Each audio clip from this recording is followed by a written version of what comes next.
up, everybody? Maran here for the 5-year video in the Bullitt. It's been 5 years to the day that I've had this 2019 Mustang Bullitt, and if any of you have been following the channel for any amount of time, you will know I love this car to death. I love it dearly. It's something I've loved. I've always wanted it, and then whenever it finally came out 5 years ago, I had to have it. I was one of the first to get it, and I've loved it ever since.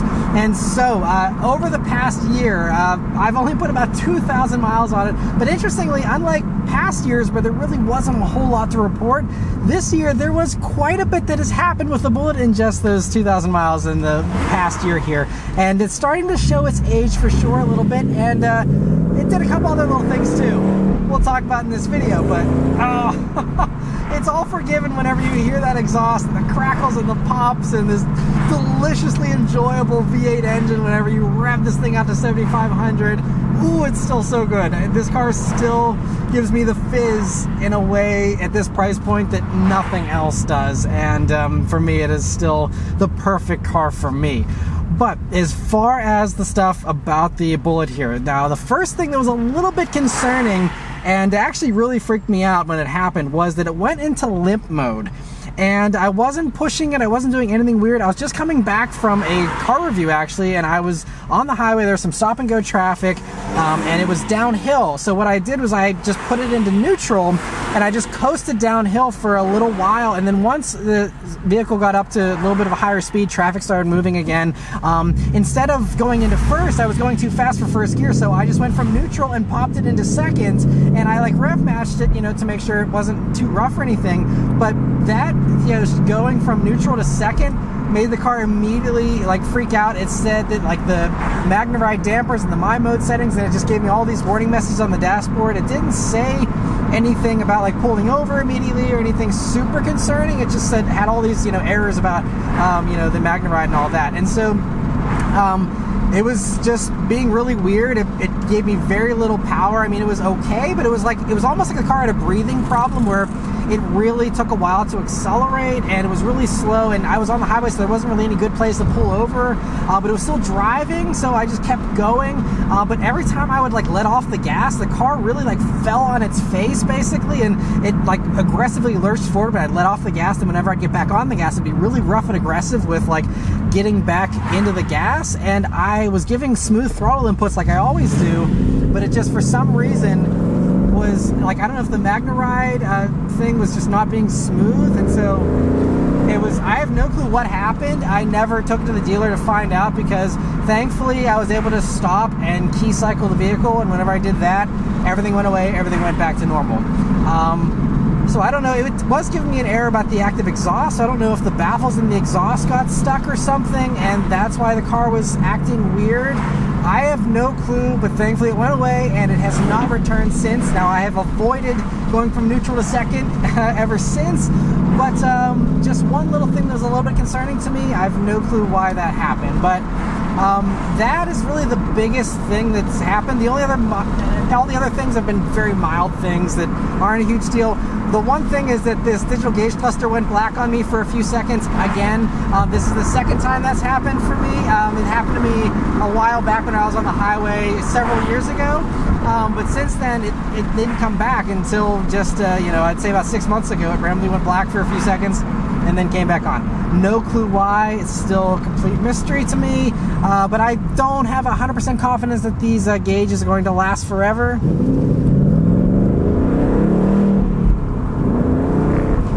But, you know, so thankfully though, they haven't been super problematic, but that is one thing. I plan to hopefully keep this car my whole life. I'm hoping to maybe get a backup gauge cluster at some point, just in case this one does go someday. Because I am out of all the warranties at this point. You know, the 3-year bumper to bumper's been long gone, but the 5-year powertrain has now officially ended. So especially I hope that limp mode thing doesn't give me any issues in the future or anything else, because this car officially has no warranty anymore, unfortunately. On my favorite back road here. And and this thing is still such a good handler too, even with these 5-year-old Michelin Pilot Sport 4S tires. And the tires are one thing that will have to be replaced this year because, interestingly enough, when I went in for my annual oil change, because that's all this car needs, because I don't even put enough miles on it to really need an oil change, but I just change it once a year for, you know, the life of the oil. But anyway, when I took it in for the oil change with my buddy Pittsburgh Views, who does all my servicing for me on this car, he had it up on the lift and he's like, hey, you know, you kind of have this spot on your tire that's kind of worn down here in the front. It just turns out that the alignment got thrown off at some point, and I didn't notice because it was on the inside of that tire. So I don't have this car up high, or I don't, you know, lay under it very often to, you know, see that kind of stuff. So I didn't pick up on that for who knows how long. But as you can see, that tire is, you know, pretty well worn there because the alignment just at some point got messed up. So thankfully Pittsburgh Views was able to get the alignment pulled back in for me. So hopefully that'll give me a little more life here out of these tires to finish out my, you know, maybe a few hundred more miles tops that I do here before the end of the driving season. By the way, mileage, for anyone who's curious, I'm just under 19,000 miles, 18,908 as of the time of filming this now. So the car is going to need new tires. Now, one thing that I do want to switch to is, I'm pretty sure I want to switch to a high performance all-season tire, just because that would allow me to drive this, you know, in all 4 seasons. And as of right now, I mean, I want to preserve it, so I try and avoid salt, but I'm not OCD about preserving this car. I want to drive it, I want to put miles on it. And so if it's a day where it's not a complete mess outside in the winter, I want to drive this if I need to. And also, these days, primarily, this car is an airport runner because I do have a lot of press vehicles that I'm always reviewing. But with those, typically, they always swap them over the trip that I'm on. So if I'm on a trip that goes Monday to Wednesday or something, they come to swap the press car on a Tuesday or something. You know, I can't take it to the airport because it needs to be in the driveway for them to swap it for something else. So this car, mainly, what this car does is it drives to the airport, sits at the airport for a few days, and drives home, and then sits in the garage for another month until the next trip. That's basically the life of this car the past couple of years here. So it's sad, but I just don't have any time to drive it otherwise because I'm just so busy with the channel and life in general right now. But so as a result, it just means that, you know, there are some times where I got to drive to the airport and it's cold and snowy, and there's been a few times where I've been really close to the Michelin's 20-degree minimum of temperature rating these are allowed to go out in, technically, for the Pilot Sport 4S tires I have here on this. And so I want to get the all-season tires. I may go to another brand. We will see. I'm still debating on which tires I get, and I'm going to see who wants to work with me, potentially, to maybe do a cool video on switching over to the tires. But that is one thing that's going to be coming down the road, is I am going to do new tires. So this year I will finally do more than one video on this car for this year. So I'll be doing another video here in a few months whenever I do end up making the switch of you know, some kind of different tire setup. The other minor things about the vehicle that I do want to mention, though, is that it has some of the common S550 Mustang problems, and they're minor problems, but one of the ones is like the pony projection lamp in the side mirror has fallen out once already, and now it's like halfway in there. That's a clip that breaks really easily. The EcoBoost actually had that happen to it a couple of times, and I just kind of dealt with it.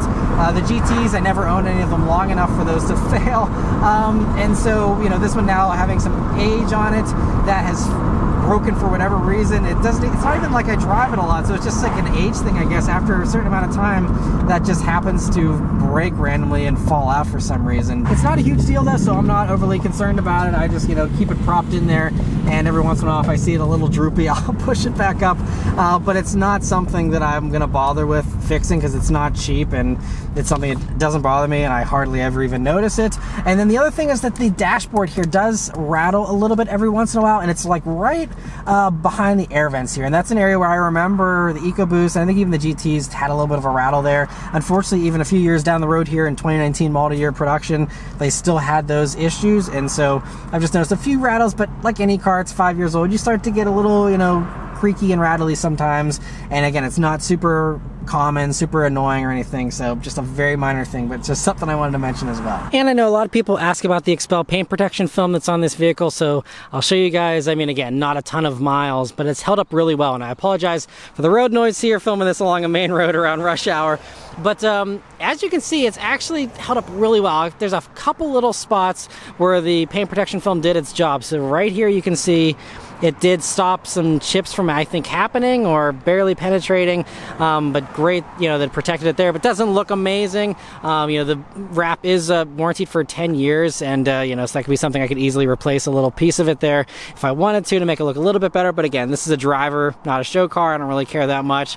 There's also this little one there that it looks like, again, the film did protect it, and there's a few others that I've shown over the years here that is collected over the many road trip miles this vehicle has had. And I think it really just comes down to the install too. The guys at Blackout Tinting did a great job installing this 5 years ago, and so as a result it still looks good to this day. And of course, with the Expel film having these self-healing properties, whenever this car sits out in the sun at the airport, a lot of those minor little things can get healed up automatically as well. And the one little spot though where you can see the film has started to come up a tiny bit is right here on the edge of the headlight, because the headlights are wrapped as well. But that's the only little indication. That's not even shown here on the passenger side. These ones are still flawless, but that is the only minor little piece that is starting to show a little bit. But I mean, you can see here the line and how it still is really intact very well there. There's another little tiny piece of film that has come up there from some kind of impact there, but I'm really happy with it. Now, it does also have a ceramic coating on it here, and so that certainly helps to give it that extra shine. And the ceramic coating too, I have to say, it's a Ceramic Pro coating.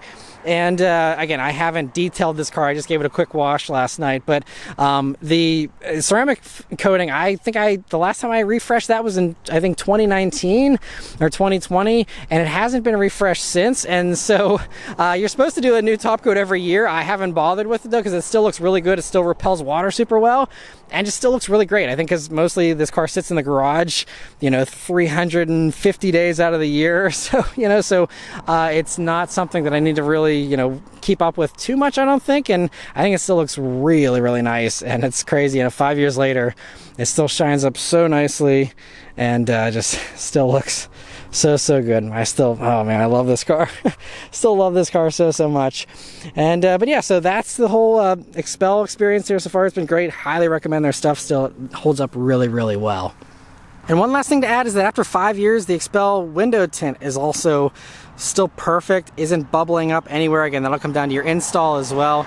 But again, Blackout Tinting did a great job. Absolutely no signs of any kind of bubbling or wear or anything. Maybe a tiny bit there. I don't know if I can get it on camera, but that is it. Otherwise, I mean, 5 years in, this still looks great for the tint too.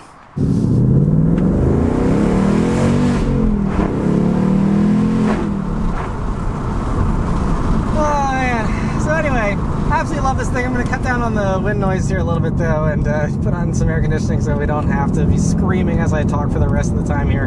But anyway, yeah, so the last thing to mention that some of you might be wondering, if you're a fellow Mustang owner, you'll know there's been a recall for the blind spot monitoring and stuff, and I think it was even out last year, and I think I probably talked about it last year. I still haven't bothered to get that done. It's driven so rarely, and I have such little free time that I don't want to be wasting a bunch of time sitting around at a dealership messing with something that isn't an issue for me and isn't a big deal. But I will someday do that recall and get that taken care of as well. And so yeah, that's about all I can report here. It's just unfortunate I'm not even at 19,000 miles yet. I don't want this car to be a garage queen. My original plan, if you remember way back when, was my goal was to get 200,000 miles on this car, and I put 10,000 on it in the first year, and then COVID happened, and then I just kept getting more and more press vehicles and getting busier and busier with my work schedule, to the point where I just didn't have very much time to drive this car for either work or for fun. It was like I said, just turned into an airport runner, and in order to do a good review on all these cars that I get from the manufacturers, I have to drive them, and I gotta drive them a good bit, and so that just leaves very little time in my very busy schedule to take the Bullitt out just for fun. I very rarely just drive just for fun anymore, unfortunately. So sadly, in the meantime, the Bullitt continues to just be a garage queen, even though neither of us want that. It wants to be driven, I know, and I want to drive it, but hopefully time will allow that in the future, and hopefully again I'll be able to spend many more years of fun with this vehicle. But last thing I want to mention is that it has been a very good investment. Not like I care, because again, I didn't buy this to flip it, I didn't buy this to make money off of it or to have it be a good investment at all.